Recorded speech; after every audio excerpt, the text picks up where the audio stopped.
नमस्कार शेतकरी बंधूंनो, आज आपण फळमाशीबद्दल माहिती बघणार आहोत। तर आपण बघू शकता की काकडीच्या प्लॉटमध्ये आपण उभे आहोत। तर आपण फळमाशीचा उपद्रव होऊ नये म्हणून चक्रव्यूह नावाची बॉटलचा उपयोग करत आहोत।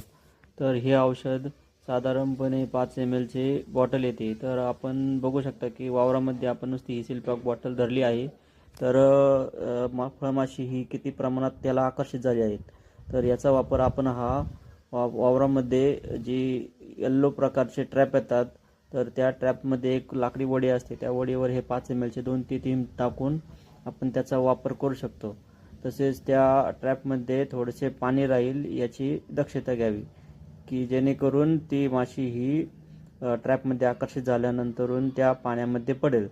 तसेच ह्या फळमाशीमुळे जे सर्व प्रकारची वेलवर्गीय पिके जसे की भोपळा, काकडी, दोडका, कारले अशा सर्व प्रकारच्या वेलवर्गीय पिकांवर आपण याचा वापर करू शकतो। तसेच आंबा बागेत सुद्धा फळमाशीमुळे जो प्रादुर्भाव होतो, तर तो रोखण्यासाठी सुद्धा ह्या बॉटलचा वापर करू शकतो।